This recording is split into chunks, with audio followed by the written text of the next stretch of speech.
Oh boy, time for my favorite show. Personally, I'm tired of snow. It's not snow time, it's show time. Now buckle up, here comes Beekman. Fact: an earthworm has 5 pairs of hearts. Wow! I'm Beekman, and you've just broken into Beekman's World. Beekman!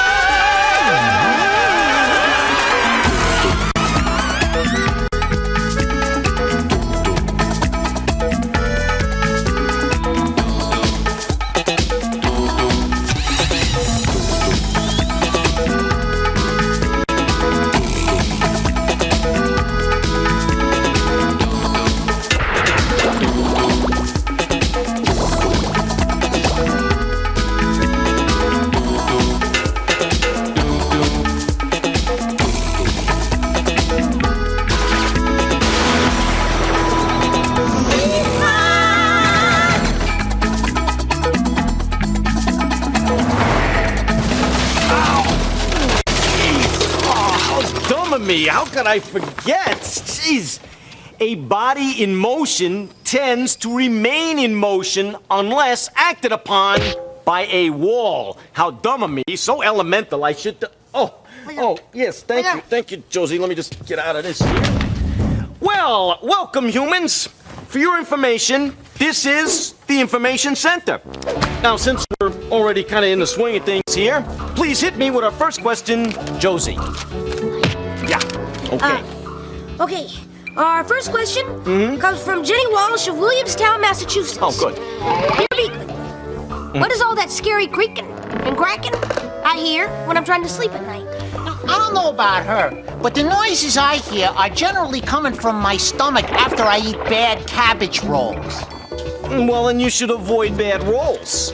Hey, if I could avoid bad rolls, would I be standing here in a rat suit? Excuse me. We're talking about those creepy noises at night. Well, Josie, you don't hear those sounds at night because you ate too much, right? And if there are any really young humans out there watching, those noises at night definitely don't come from monsters or beasties under your bed. Hey, monsters aren't real, nor are beasties. But a grown man in a rat suit, that's real. Yes, unfortunately true. As I was saying, monsters aren't real, but those noises you hear at night are real. And if you know what causes those noises, they're not scary at all.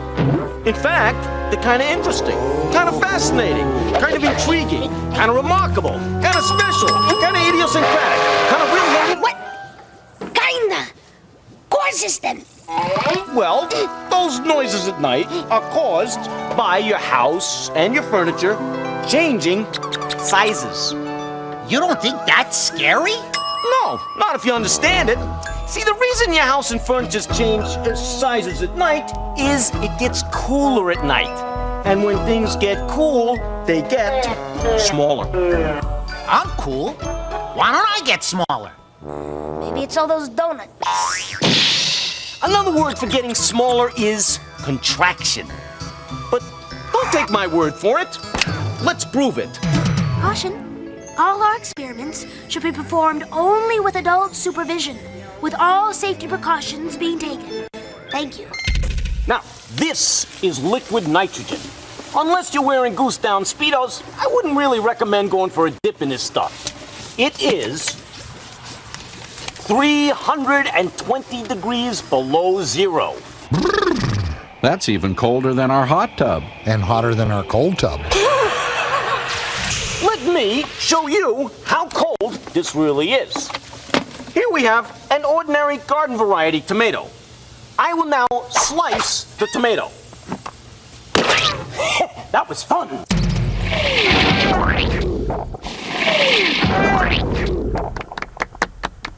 Now, let us take another tomato right here and dip it into the liquid nitrogen. Here we go. Now, we will watch this through the miracle of time-lapse. And there we go. There's our tomato right there. Let's clean this off. I will now slice this tomato. Totally frozen.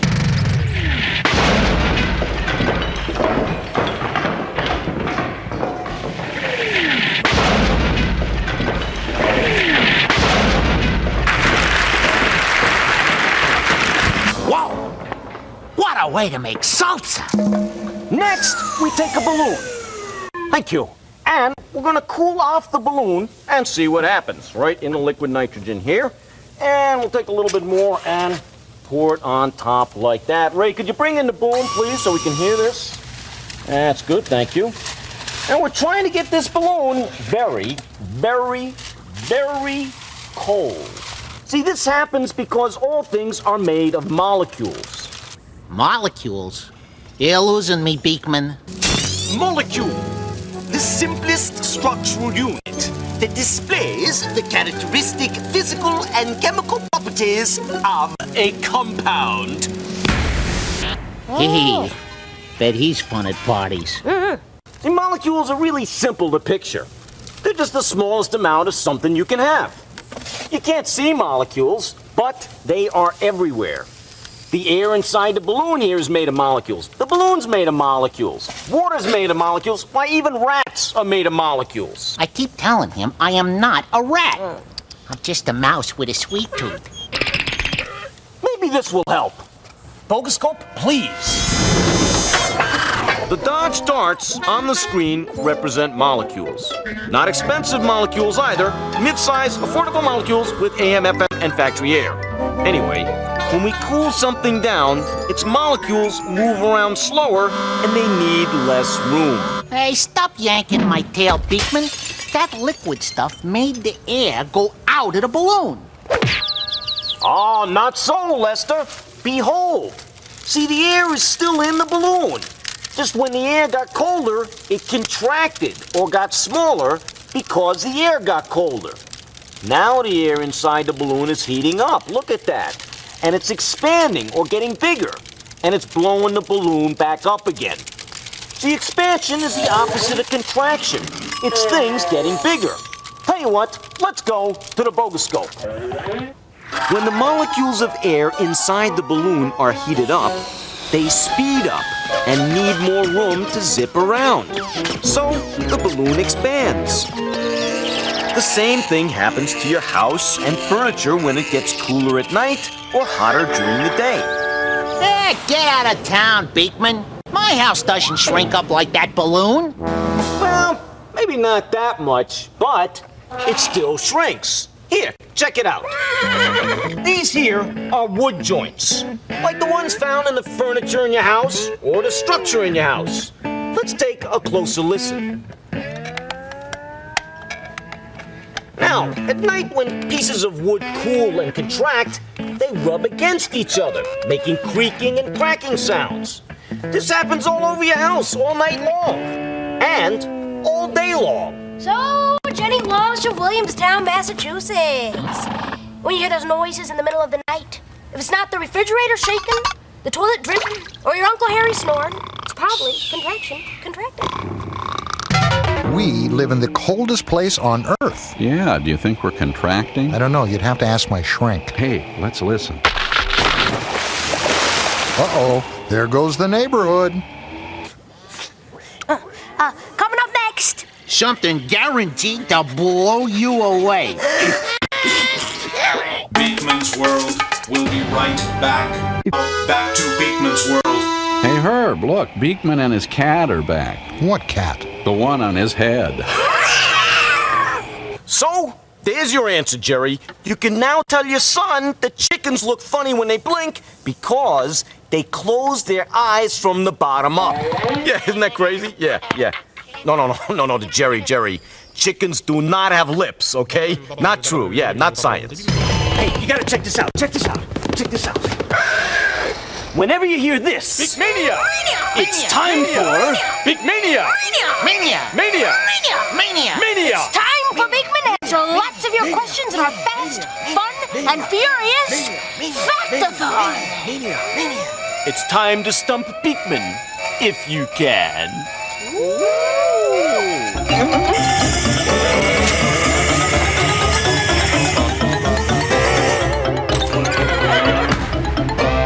Question. Dear Beekman, are there any prehistoric animals still around? Well, there's Congress. The actual answer? There's the crocodile, sharks, cockroaches, of course, Australia's duck-billed platypus, He's got a pretty nice puss himself. the turtle, and a fish called... Wanda? No, the coelacanth. It's 400 million years old and lives off the coast of southern Africa. Question. Dear Beekman, how many cookies does the average American eat in a lifetime? Answer, over 35,000.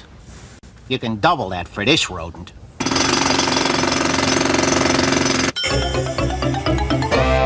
Question. Dear Beekman, how much do the average pair of feet sweat in a day? Answer, you're talking about half a pint. About this much. Are you thirsty, Lester? Something to wash down those cookies, perhaps? Question. Question. What is the most commonly used word in the English language?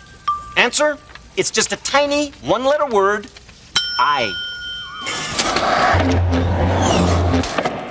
Question. What is the heaviest animal ever? Lester. Wrong. It was the Brachiosaurus. Answer, most people, and some rodents, Aye. think it was one of the dinosaurs, but the real answer is the blue whale. It can weigh more than 16 elephants, or, get this, 1,600 grown human beings. In fact, a baby blue whale gains over 200 pounds a day. Question. Who is buried in Grant's tomb? The old trick question. Well, you can't fool me. Grant is buried in Grant's tomb. Half right. Half of Grant is buried in Grant's tomb. No, all of Ulysses S. Grant is buried in Grant's tomb, along with his wife, Julia Grant. Next question. What is? What is? No can do. No can do. No can do. No can do, no can do. Can do, no can do. With a Oh, remember, Josie, this is Beekman's world, where anything, I mean any question at all goes. Come on, that's it. Spit it out. What is? Come on, that's it, be brave. What is? Yeah, what is? What is? All right, please, nobody panic, okay, please. This is what we're here for. Where for snot? Well, we're here to tell the truth about life itself. And we will answer any question, any question. But isn't there a more polite word for snot? Yeah. Phlegm cakes, schnotzky, shooters. Lester. Hawkers, loogies, oysters. Mucus is the scientific term. The word snot is slang, or what we call a colloquialism. Hey, you call it colloquial whatever. I'll call it boogers, Green Hornet. green hornets, yes. Nose jam. Nose jam, excellent. Finger food. Finger food, yes, yes. Thank you, Lester. And thank you all for your input. But everybody knows mucus is that gooey stuff that runs from your nose when you have a cold. Hey, wouldn't you run from your nose if you saw snot? The fact is, mucus is always in your nose, whether you're sick or well. Hey, call it what you will, but remember, snot is your friend. Hey, snot is your friend. Let's take a closer look at snot. Let's snot. The word distasteful comes to mind. Revolting. I love it. Me too. Can't wait for more. You'll have to. Beekman's World will be right back. Now, back to Beekman's World. Welcome back. When you last left us, I was about to explain the virtues of mucus. Listen carefully to this guy. He's got a great mucous membrane. Pressing on, the nose, the workhorse of the face. The nostrils, the gateway to the nose. Yeah, the rocket launcher for snot balls. Here, the nasal passage, up which you'll find the mucus factory. I now invite you to see the factory in action. No. You're not. Ah, but I am. You shouldn't be alone for this. Won't you come with me now on a trip up the nose? Great. Club Dread. I stand at the entrance to the nasal passage. Think of this as your nose. Well, think of it as Lester's nose. He could use a trim. You could use a controlled burn. Now, one of the most important jobs of the nose is to clean the air before it goes into your body. And these nasal hairs right here are your first line of defense against germ warfare. They act sort of as a filter. Well, the time has come. We can't put this off any longer. Cover me. I'm going in. Beekman, really? I mean, how can you do this? Well, Josie, I do it for science. I do it for country. Not that country. I do it for my never-ending quest for knowledge. But most of all, I do it... Would you please stop that music? Thank you. But most of all, I do it because... I like it. Beekman. Ratman, good luck, sir. Get a hold of yourself, soldier. All right, I'm going in. This is it. Don't try to stop me. Past the nasal hairs, into the you know what? You know what? Stop everything. Hang on. Stop everything. Wait a second. You know, I know there are some of you out there sitting at home watching the TV and saying to yourself, you know, I can't believe this guy is doing this. He's traveling up the nasal passage. This is disgusting. But you know, that's the point of this show. To answer the questions you ask. That's what I'm here for. To find out the things you want to know, the things you need to know, the things you have a right to know. And what's going on in your nose is science. I'm your personal scientist, Beekman. And if I have to go up a nose, then up a nose I will go. I'm up the nose now. Can you hear me? Now you're a little nasal, but I can hear you. Josie, Yes? open the pod bay door, pal.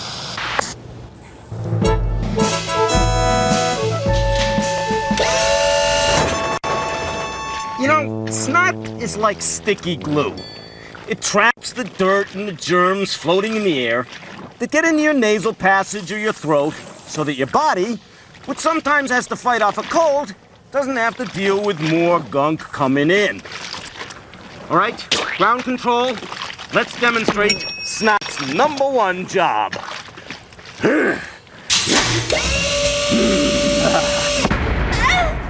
Lester, wheel out the fan, please.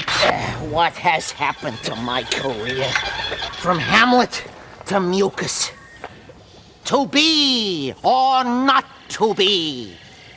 That is the question, not what is snot. All right, activate the fans. Now, throw in the schmutz. Josie, show them the other end. Clean air is coming out. No junk. See, junk is coming in, but junk isn't coming out. Where's it going? Disappearing? Nothing disappears. Turn off the fan and pop the top, please. Yep, it's like I said, everything goes somewhere. And here's where the junk went. See? Come on, Ray. Come on in tighter. See, there it is. Take a look. Oh, what's the matter, Ray? Oh, come on. It's only nature. What's the problem? Snot. Up close and personal. Snot has done its job. It's cut all the dirt. Well, not exactly all of it. But you can see how the snot did prevent junk from going further up the nasal passage and further into your body. And when you blow your nose or you clear your throat, out comes snot, and with it out comes the dirt and the germs that could have made you even sicker. This little demonstration's already made me sick enough. Well, anyway, that's the glorious glory of, the storiest story of, snot. Snotto. Snotto.